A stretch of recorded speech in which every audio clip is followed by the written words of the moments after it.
Hello everyone, and thank you for choosing this particular channel for your daily dose of entertainment, knowing that your time is valuable. So I'm going to do my best in order to humor you with a story of sadness and woe. You see, I've been working during the last 3 days on a bigger video. I wanted to talk about whether or not the mainstream media has always had a political bias, if they always try to hire activists rather than journalists. And I was looking into the whole thing that happened in the United States with the JFK assassination.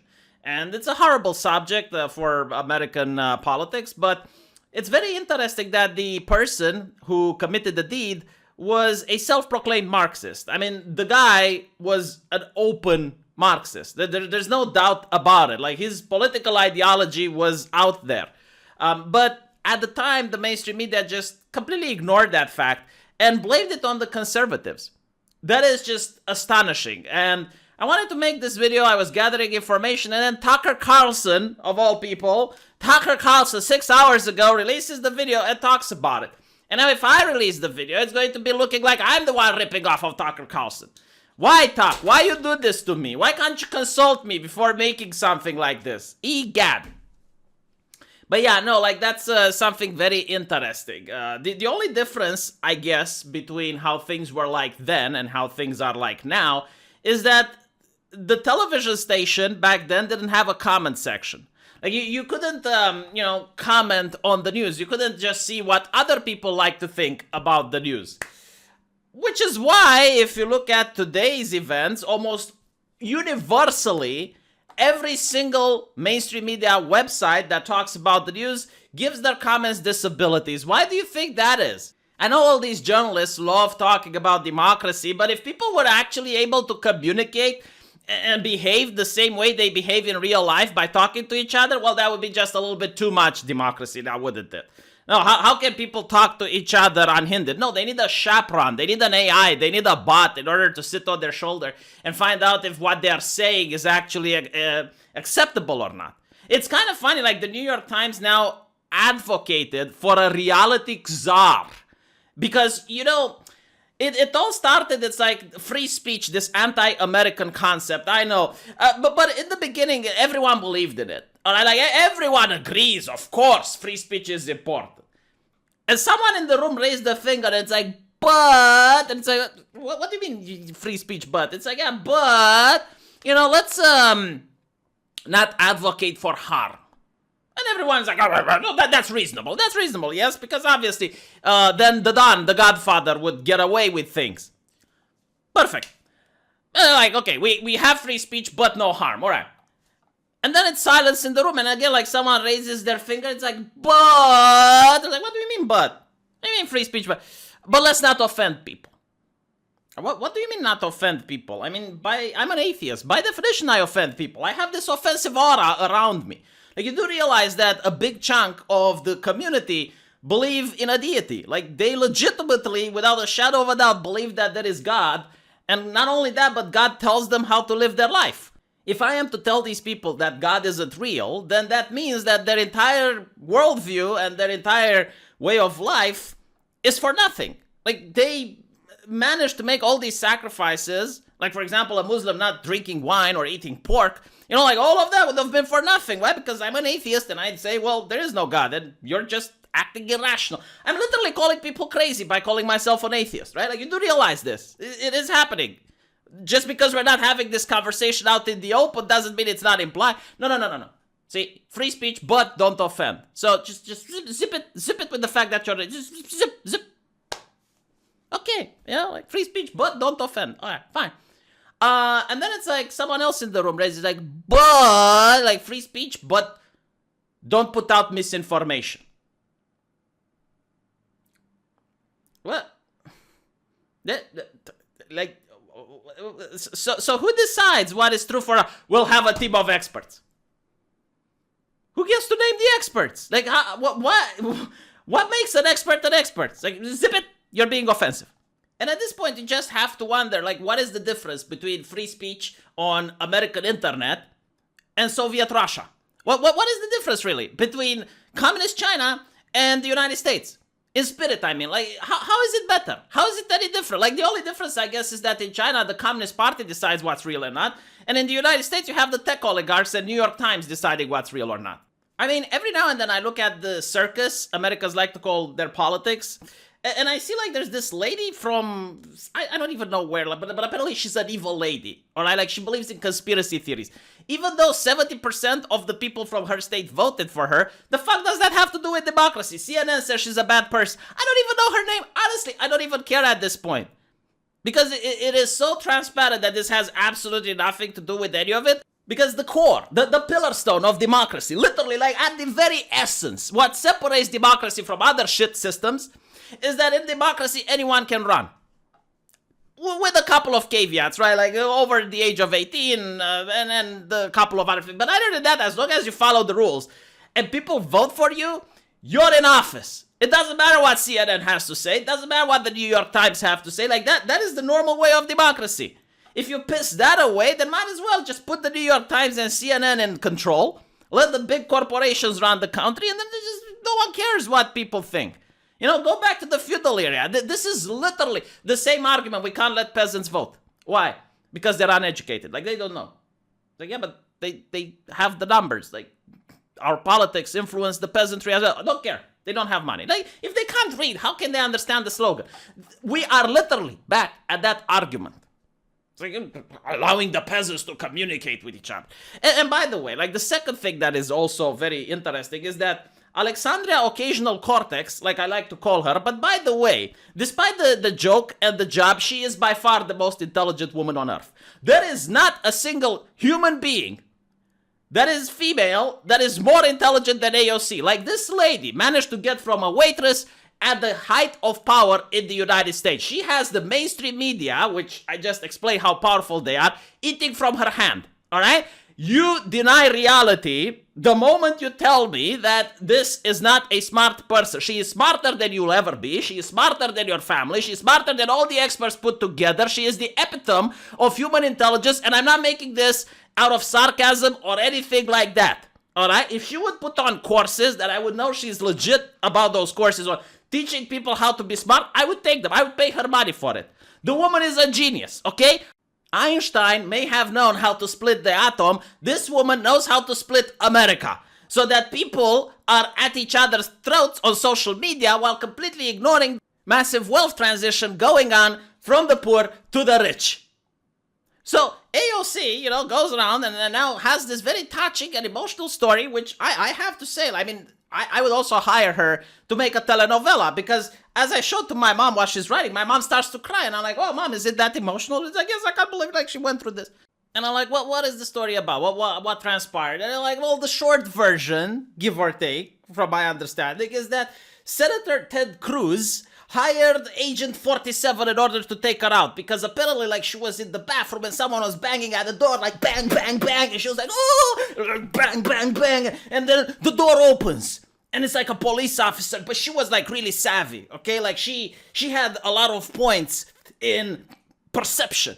And she noticed like something is off about that police officer. You know, they're probably like a white guy, you know, blue eyes, blonde hair, you know, and it was like the barcode on the back, and it's like, oh, Agent 47 is out to get me. So she hid, and it's like danger, you know, like 3 stars, like people are looking for her. But and all of a sudden, like somehow I understand that she's a survivor, like past experiences. You know, it's like when you watch the manga, you know, with Naruto, and he goes towards Madara and like Hujutsu, and they're doing it out and they're battling. But all of a sudden, you get like that memory from the past.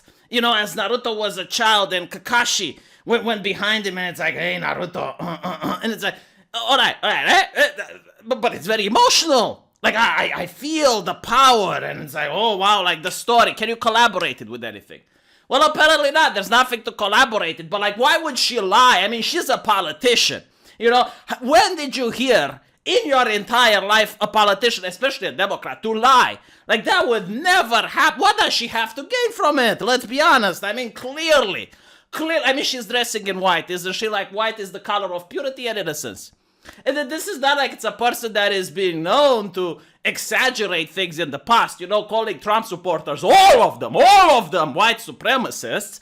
This is not a person that mistakes detention centers with concentration camp. No, I mean, really. Look, if something is false, but AOC says it, it becomes true. And if AOC contradicts herself, then you need to look at the chronological order and take the second thing that she said to be true, and the first one, we pretend that she never said it, all right? And if you bring it up, it's hate speech.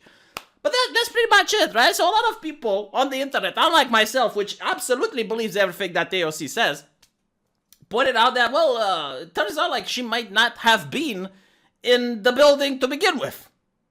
Now, you know what you do when you're in a democracy and you're champion for human rights and you're part of the people, what you do, you punish those motherfuckers that are spreading misinformation.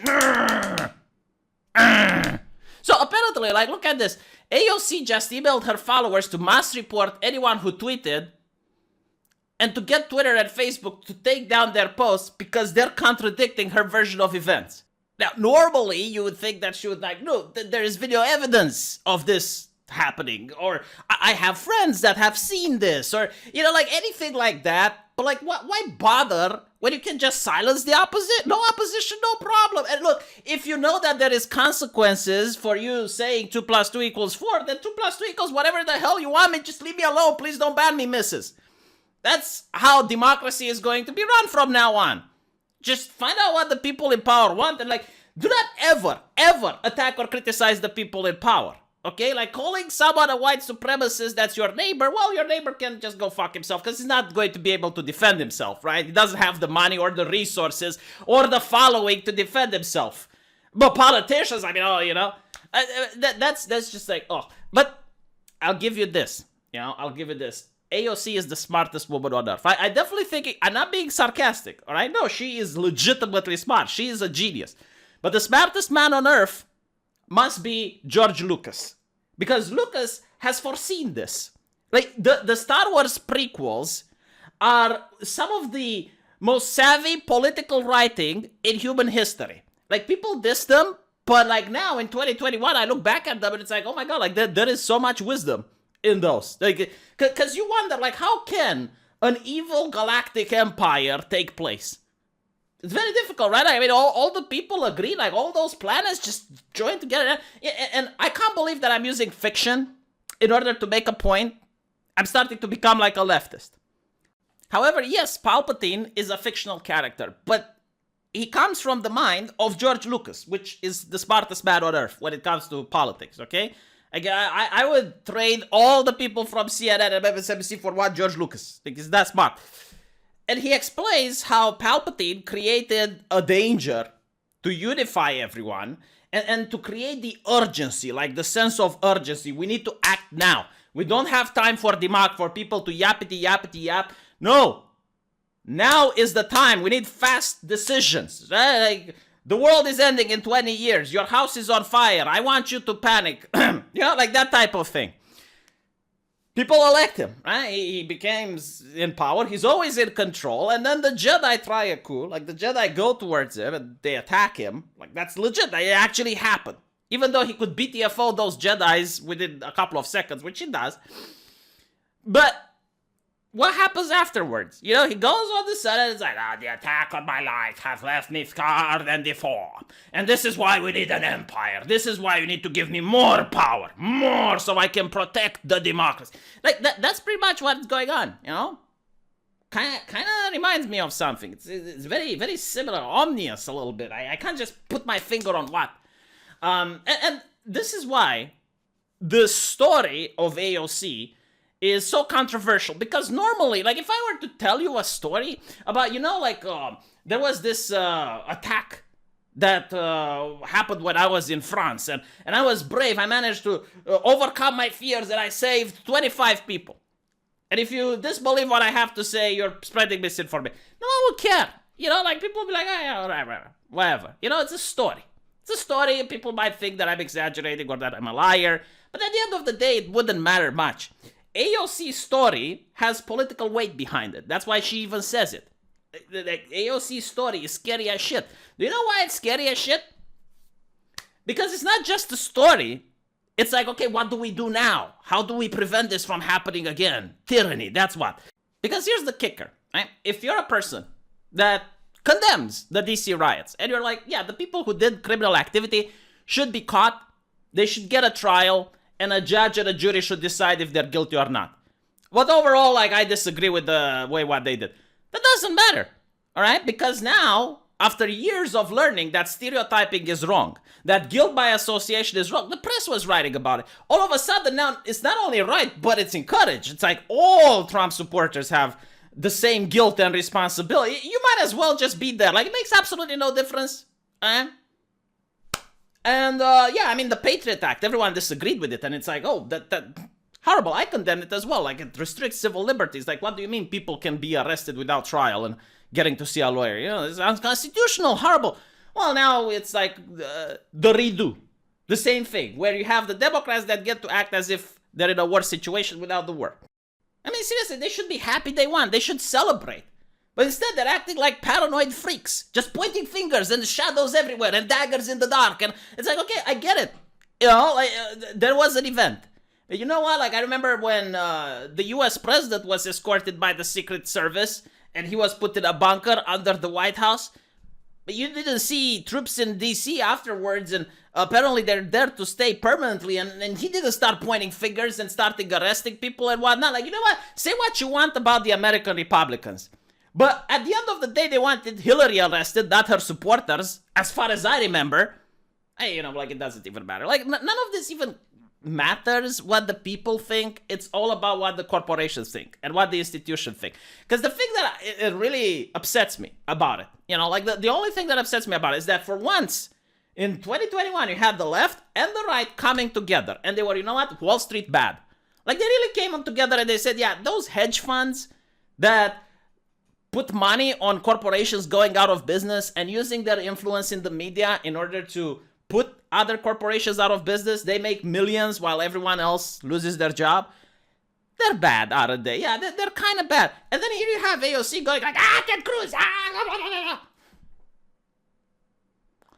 It kind of makes me feel that the reason to have this division at the end of the day is to keep people entertained with bread and circus and telenovelas, rather than to talk about important issues, like, heaven forbid, we talk about the economy. I want people to do well. You know, Americans should do well, so they give me super chats. I got a vested interest in this shit. I don't want people to remain homeless and unemployed. I don't want people to just elect politicians that give them soap operas rather than talk about actual issues. But anyway, you know, like, that's just my take. And I hope you found this rant a little bit entertaining. I want to talk about other things than American politics, by the way. It's getting a little bit tiresome. Although, at this point, I just want to see, like, what is the end? Like, when are they going to go, like, okay, we did enough? Like, how much security is needed?